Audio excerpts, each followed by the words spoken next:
Bismillahirrahmanirrahim. Assalamualaikum warahmatullahi wabarakatuh. Yang kami hormati Bapak Ibu dosen pengampu mata kuliah biokonservasi dan rekan-rekan yang kami banggakan, kami dari kelompok 1 akan memaparkan materi mengenai biodiversitas, konsep, pengukuran, dan manajemen. Adapun anggota kelompok 1 yakni ada Dania Nur Iskandar dengan NPM 192154114, Regina Safa Maura dengan NPM 192154093, dan Resti Aulia Dewi dengan 192154112, serta saya sendiri, Sania Nur Fazila dengan NPM 192154100. Adapun topik pembahasan kami adalah yang pertama, konsep biodiversitas, yang kedua, bagaimana cara mengukur biodiversitas, yang ketiga, pengaturan dan upaya pelestarian biodiversitas. Adapun materi yang pertama mengenai biodiversitas akan dijelaskan oleh saya, Sania Nur Fazila, dengan 4 submateri. Yang pertama, konsep biodiversitas, yang kedua biodiversitas dan biologi konservasi, yang ketiga biodiversitas dan fungsi ekosistem, yang keempat lembaga dan hukum konservasi dan biodiversitas. Konsep biodiversitas. Biodiversitas atau yang kita ketahui adalah keanekaragaman hayati, merupakan variasi struktural dan fungsional bentuk kehidupan pada tingkat genetik, spesies, populasi, dan ekosistem. Biodiversitas mengacu pada varietas genetik sebagai unsur yang paling mendasar. Keragaman genetik adalah dasar untuk unit keanekaragaman hayati lainnya seperti populasi, spesies, dan ekosistem. Biodiversitas adalah seluruh rangkaian dari beragam jenis varietas yang ada di berbagai tingkat biologis. Dengan artinya, pengukuran biodiversitas adalah pengukuran variasi. Dengan demikian, konservasi keanekaragaman hayati bukanlah konservasi semua kehidupan, tetapi konservasi unit variasinya. Yang selanjutnya adalah biodiversitas dan biologi konservasi. Sebagai isu utama dalam konservasi adalah mencegah kepunahan yang dapat terjadi di semua tingkatan keanekaragaman hayati.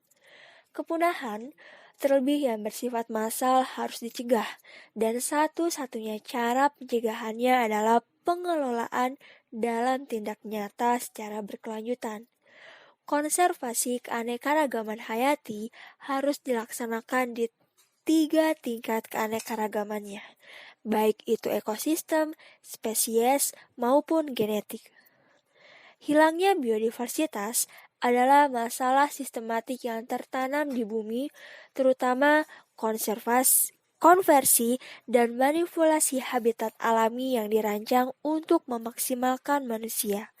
Alhasil, penggunaan energi dan produk limbah sebagai dampak dari meningkatnya pertumbuhan penduduk secara global. Lalu, biodiversitas dan fungsi ekosistem. Nah, yang pertama, di sini ada kekayaan ekosistem beserta keanekaragaman spesies dan genetiknya mempunyai nilai potensial yang aktual sebagai sumber ketahanan eksternal untuk beradaptasi terhadap perubahan lingkungan. Yang kedua, keanekaragaman hayati dapat dipandang sebagai fondasi ketahanan kesehatan dan pangan manusia karena mendukung berfungsinya ekosistem di mana manusia bergantung untuk mendapatkan sumber pangan, air bersih, mengatur iklim, banjir, dan mengendalikan penyakit. Lalu yang ketiga adalah ekosistem sebagai pembaharuan intelektual dan spiritual yang merupakan informasi atau praktik bagi masyarakat tradisional atau masyarakat lokal yang kemudian berdampak pada upaya yang akan diusahakannya. Yang selanjutnya adalah kawasan konservasi. Menurut IUCN, dikategorikan 6 kategori.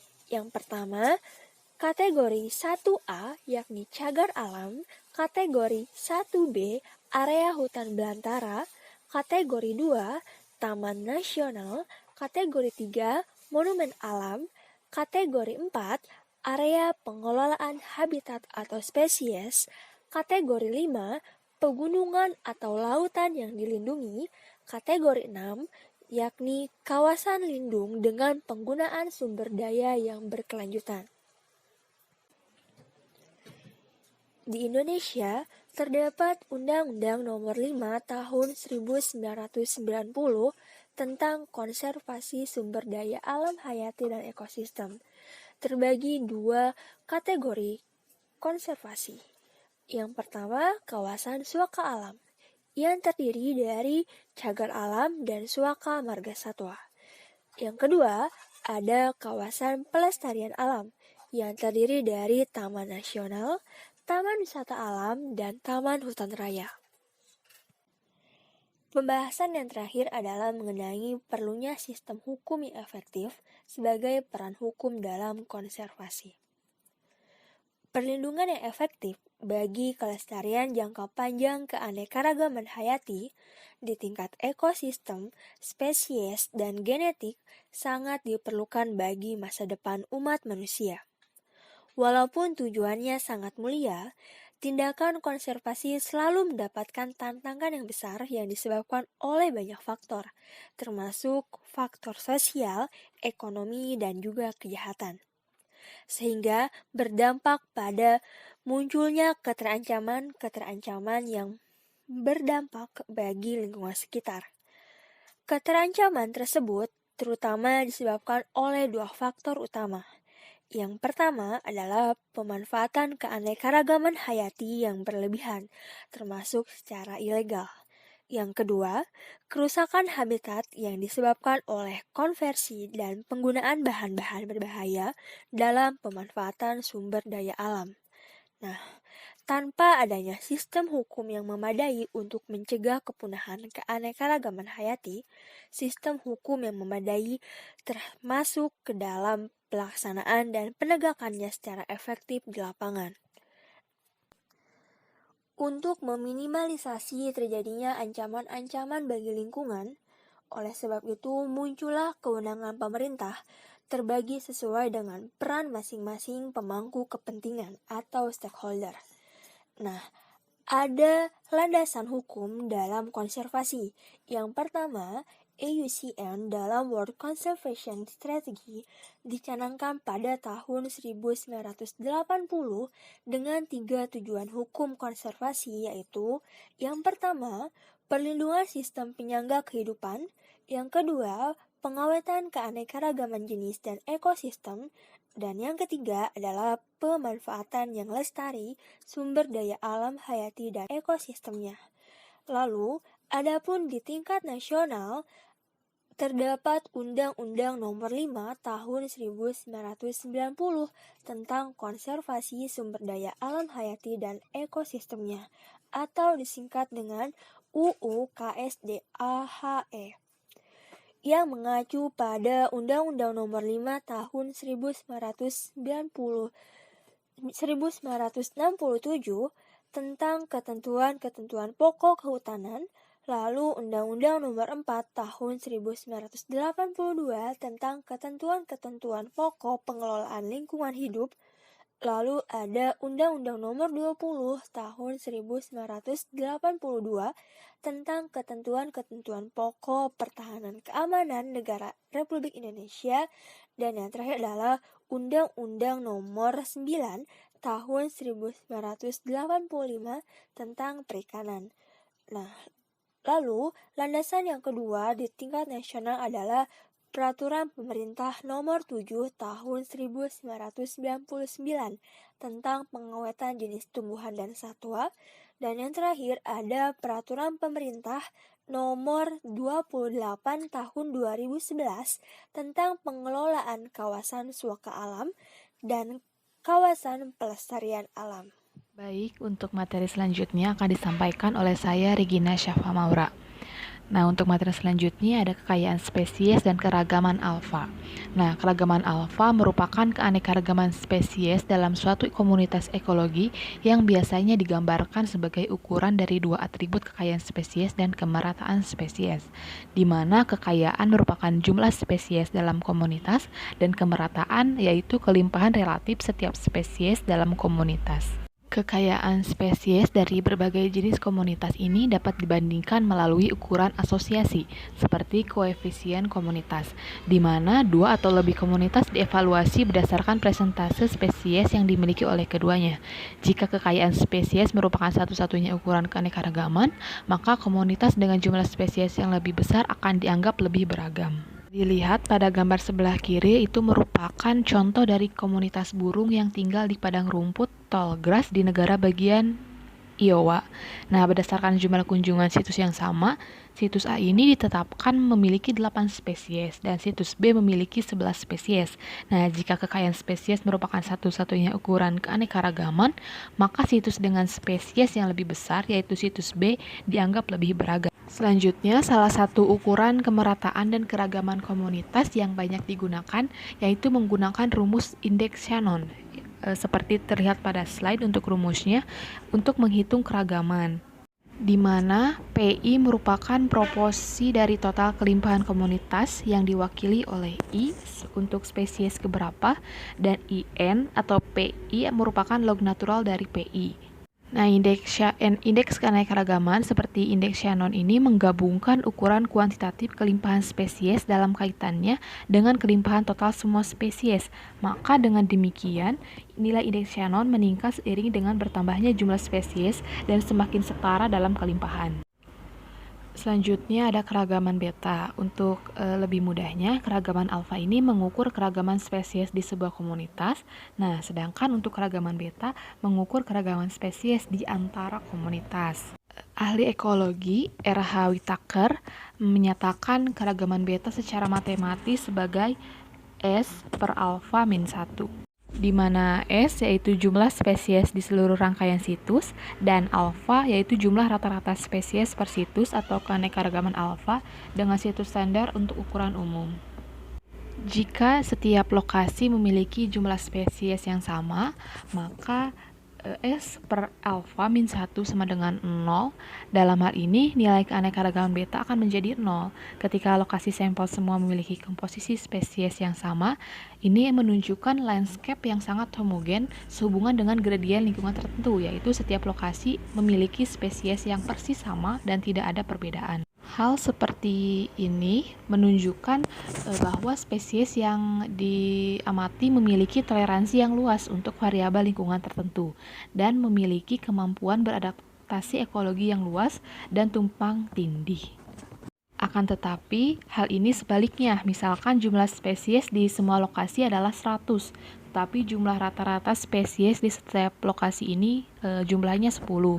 Nah, dalam kasus ini, S per alfa min 1 sama dengan 100 per 10 dikurangi 1 yaitu sama dengan 10 dikurangi 1 sama dengan 9. Nah, hasil ini berarti setiap lokasi sampel menyumbang spesies yang unik. Nah, secara umum, keragaman beta ini memberikan wawasan tentang 3 karakteristik penting komunitas biologis menurut keragaman beta. Yang pertama, ada keragaman beta memberikan ukuran kuantitatif keragaman komunitas yang mengalami perubahan lingkungan gradien.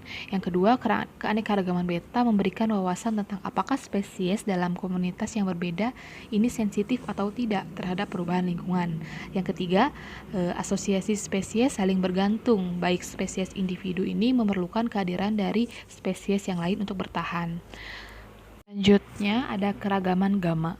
Keragaman gamma adalah tingkat pergantian spesies dengan jarak antara situs habitat yang sama atau dengan memperluas wilayah geografis. Nah, dengan demikian, keragaman gamma digunakan untuk mengekspresikan keragaman berbagai jenis komunitas dalam suatu lanskap. Ahli ekologi Martin Cody mendefinisikan keragaman gamma sebagai tingkat di mana spesies tambahan ditemui sebagai spesies geografis yang langka dalam pergantian tipe habitat di lokasi yang berbeda.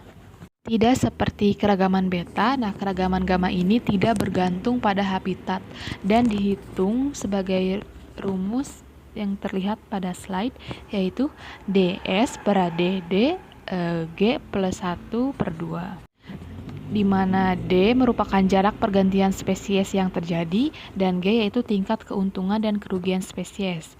Nah, untuk nilai kode ini sulit untuk dihitung secara langsung karena memerlukan penggunaan kalkulus untuk menentukan turunannya, yaitu D kecil, S, dan D dari kurva spesies area.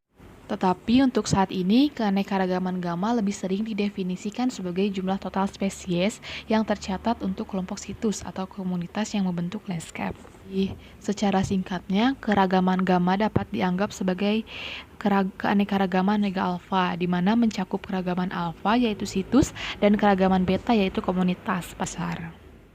Nah, untuk materi selanjutnya yakni mengenai kelangkaan dan keberagaman akan disampaikan oleh saya yakni Resti Aulia Dewi. Oke, untuk pembahasan kita akan beralih ke slide berikutnya.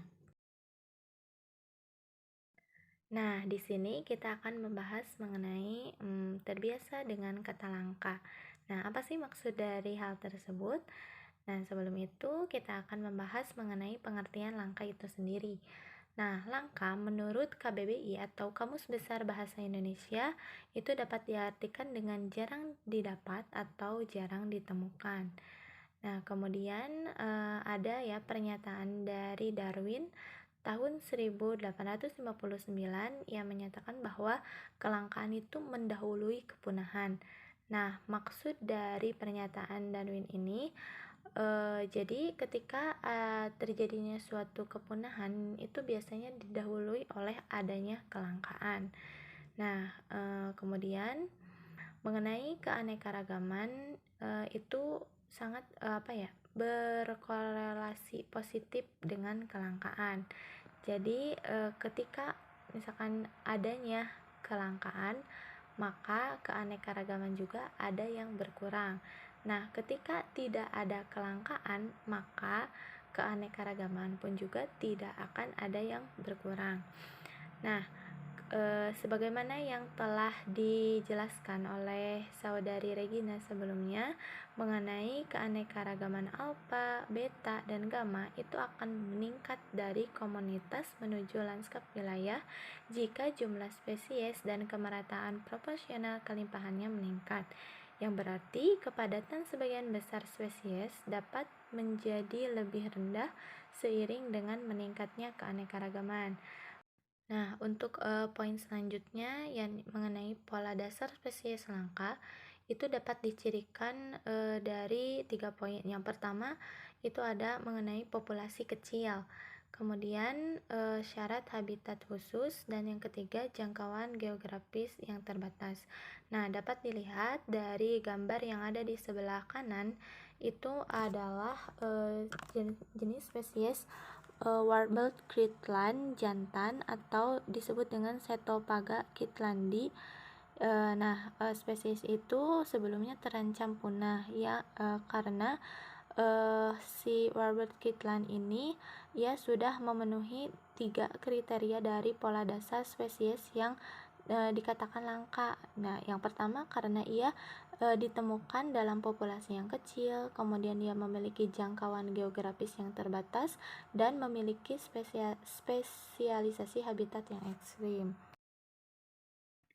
Nah, untuk slide ini sebelumnya itu masih berkaitan dengan slide yang sebelumnya, yakni akan membahas mengenai kriteria atau hal-hal yang menuju kelangkaan gitu, yang tadi telah disebutkan ada 3 poin yang tadi. Nah, ada bersinggungan dengan habitat khusus. Nah, jika kita mendengar adanya habitat khusus, maka berarti ada gitu yang dinamakan dengan habitat umum juga. Nah, untuk memahami kedua hal tersebut, kita akan membahasnya dalam slide ini. Nah, dalam poin pertama mengenai habitat umum itu berlaku bagi spesies yang dapat mengeksploitasi berbagai habitat dalam rentang geografis tertentu.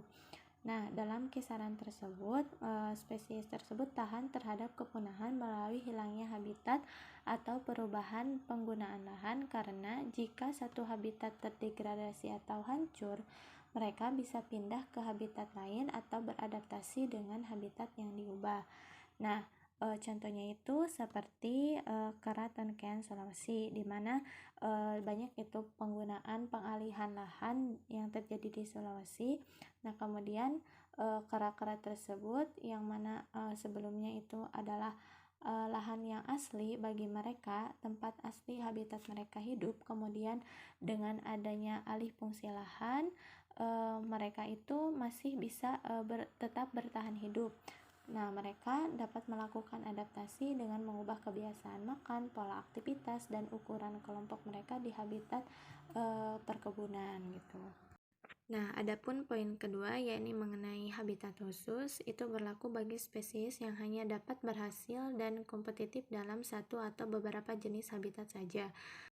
Nah, untuk melihat atau gambaran dari penggunaan habitat ini dapat dilihat dari gambar yang ada di sebelah kiri melalui gambar distribusi geografik. Nah, dalam gambar tersebut itu menunjukkan adanya 8 kategori kelimpahan spesies bunga liar di Inggris berdasarkan jangkauan geografis, penggunaan habitat, dan ukuran populasi relatif.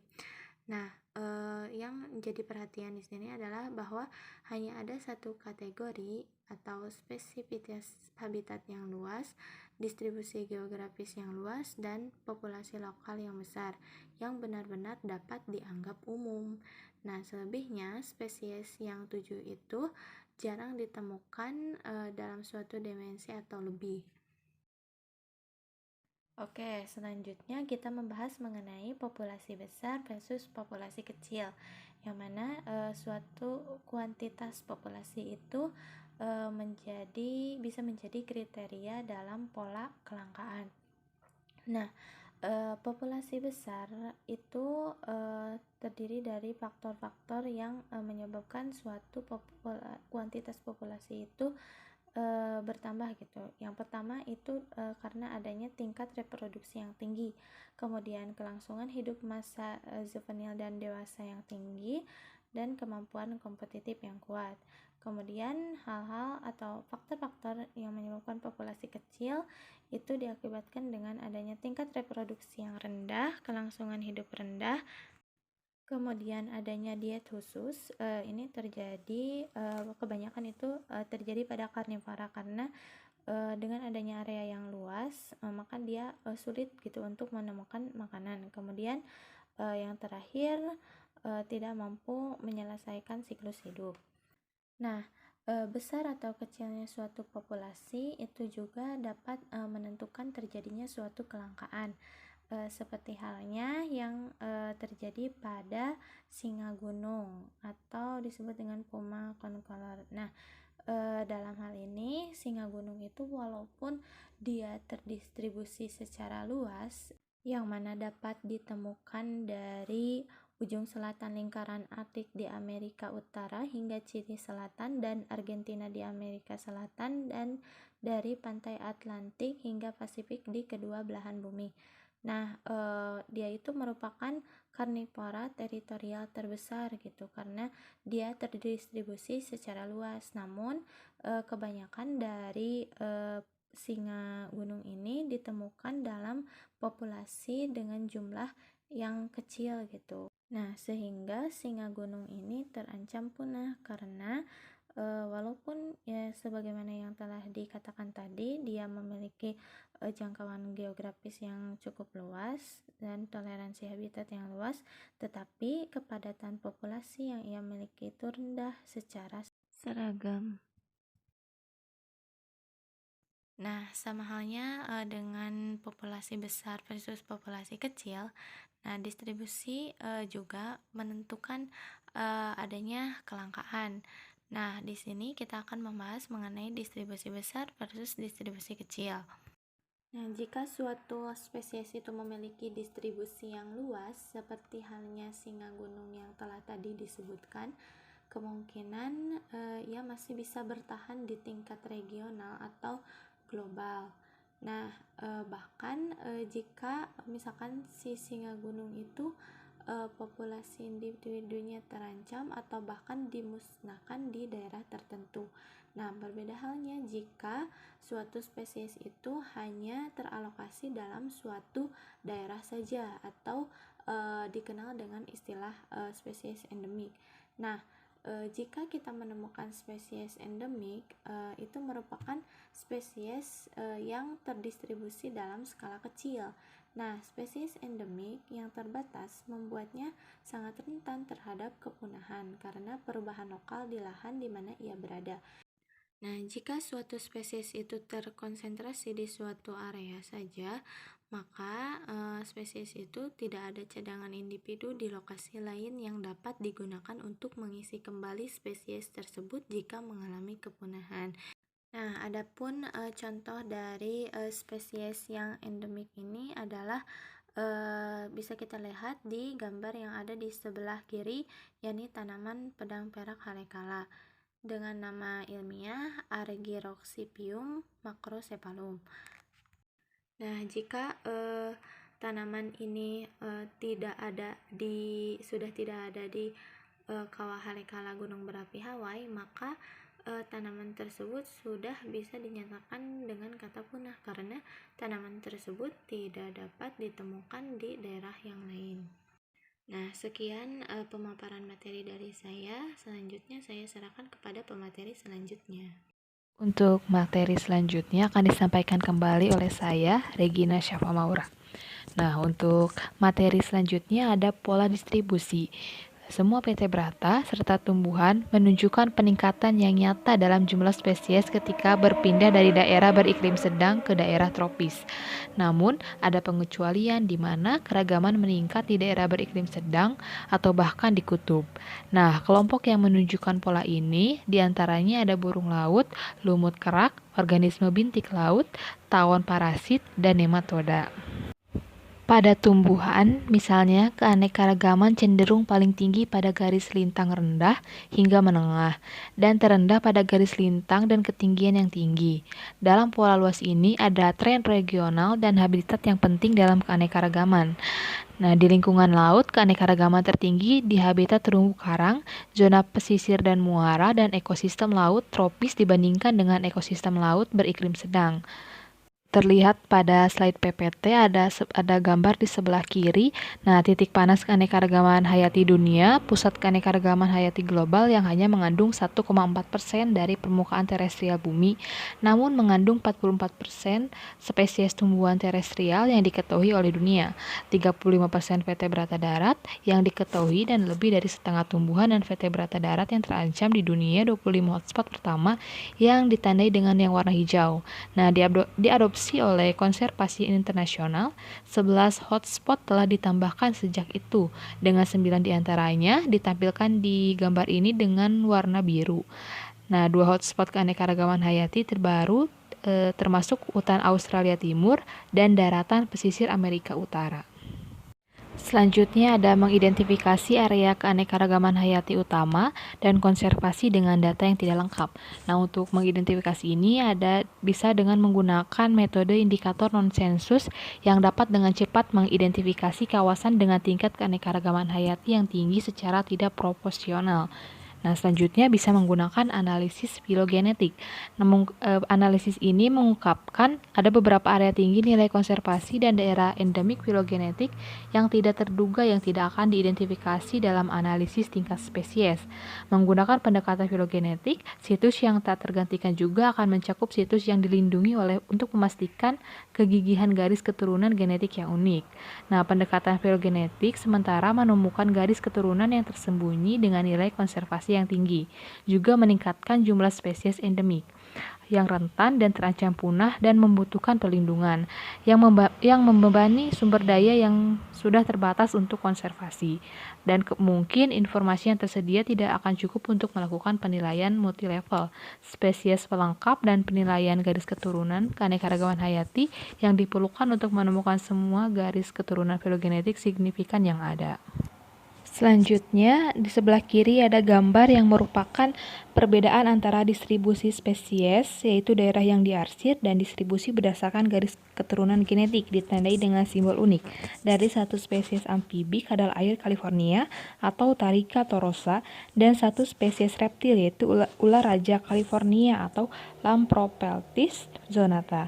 Di setiap spesies, analisis filogenetik mengungkapkan distribusi garis keturunan evolusioner unik yang akan diabaikan dalam analisis distribusi spesies saja.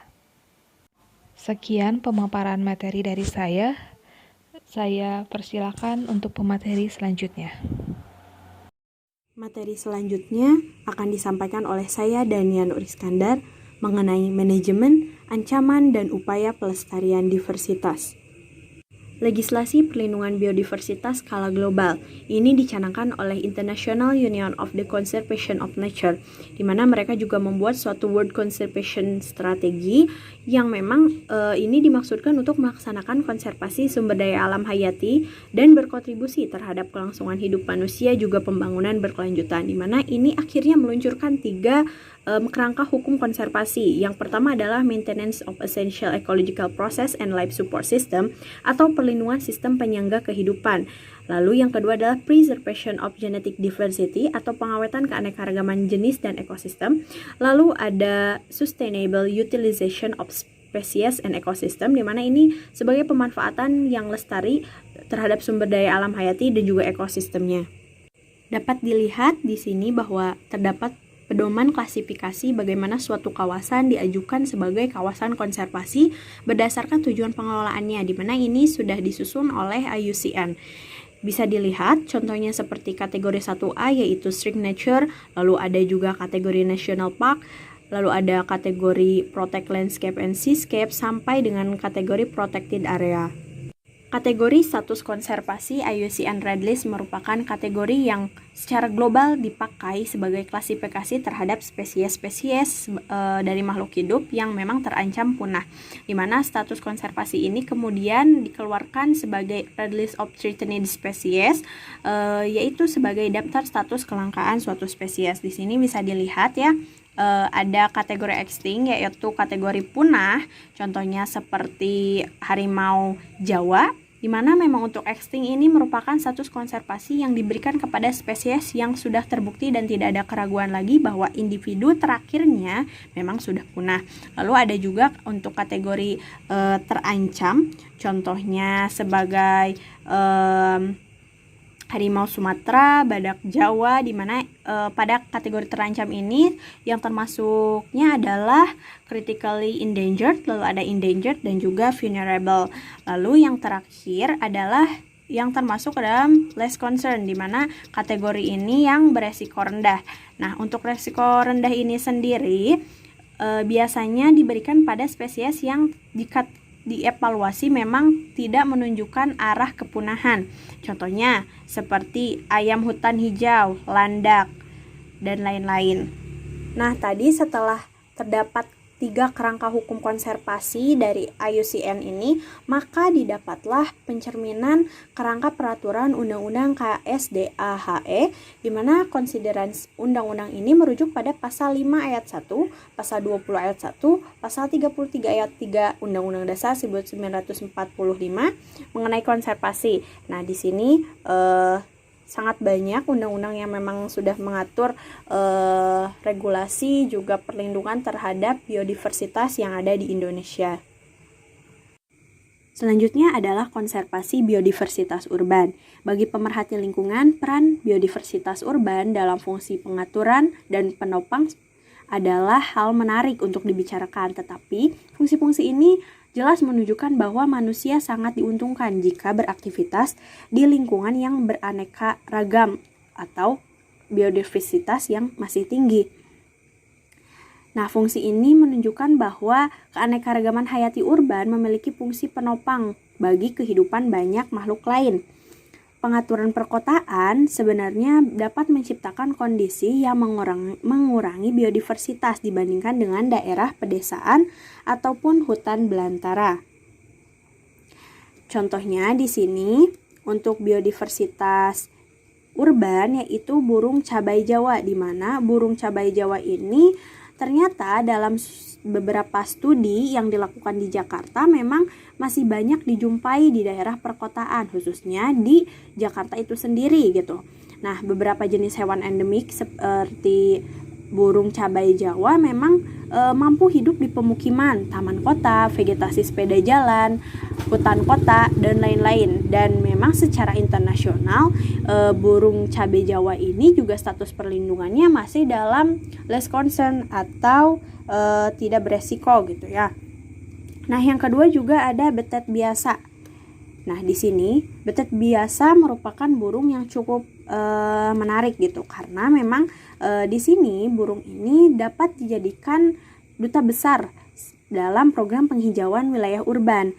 Mengapa? Karena untuk betet biasa ini merupakan burung yang memang bersarang di lubang pohon besar seperti kenari, cempaka, dan juga mengonsumsi biji bungur. Nah, jika kita mempromosikan pada warga urban untuk menyayangi betet biasa, maka ini memungkinkan juga untuk mempromosikan penanaman pohon sarang dan pakan yang termasuk pohon asli Indonesia ini. Dan ini juga berimbas pada rangka penyediaan habitat yang lebih luas bagi betet biasa di perkotaan. Manfaatnya juga mempromosikan biodiversitas hewan, tumbuhan, dan mikroorganisme di perkotaan. Juga wilayah urban lainnya adalah upaya pada penekanan populasi yang memang sekarang ini sangat penting. Berikut merupakan jenis-jenis ancaman pada biodiversitas. Yang pertama adalah pertumbuhan populasi manusia. Jelas di sini kondisi ini menyebabkan kerusakan lingkungan, terutama bentuk-bentuk deforestasi, karena ini suatu pencukupan kebutuhan primer daripada penduduk. Dan kedua adalah pemanasan global. Nah, ini merupakan ancaman terbesar yang memang akan muncul dan harus dihadapi oleh biodiversitas di seluruh dunia. Sebagai contoh adalah habitat di seluruh Amerika Serikat, dari hutan spruce dan fir di Maine sampai rawa mangrove, ini secara dramatis akan berubah. Banyak pengamat juga telah mengumpulkan bukti bahwa pemanasan global adalah nyata dan tidak hanya mempengaruhi aktivitas manusia, tetapi juga menimbulkan pengaruh pada spesies dan habitat. Selanjutnya juga ada konversi habitat, ada spesies eksotik dan invasif, ada perburuan berlebih dan eksploitasi komersial, juga ada degradasi lingkungan, di mana contohnya untuk degradasi lingkungan ini sendiri pada kasus hujan asam. Nah, hujan asam ini menimbulkan bencana di danau dan hutan di Midwest, Ontario, dan juga di New England. Penurunan sistem imun dan kegagalan reproduksi merupakan efek umum dari polusi toksik pada berbagai spesies. Dan kasus yang sama juga merupakan polusi dari lumpur dan juga zat organik yang akhirnya menghilangkan kehidupan di ekosistem akuatik. Setelah membahas ancaman, kita masuk pada upaya perlindungan biodiversitas, di mana ini akan kembali pada 3 pilar utama yang sudah dicanangkan IUCN dalam pilar utama konservasi. Yang pertama adalah perlindungan sistem penyangga kehidupan, lalu ada juga pengawetan keanekaragaman jenis dan ekosistemnya, dan pemanfaatan berkelanjutan sumber daya alam hayati dan juga ekosistem. Nah, di mana contoh yang paling umum ada dan kita mengetahui ada hutan lindung, terus ada juga suaka marga satwa. Nah, jelas ini kembali lagi.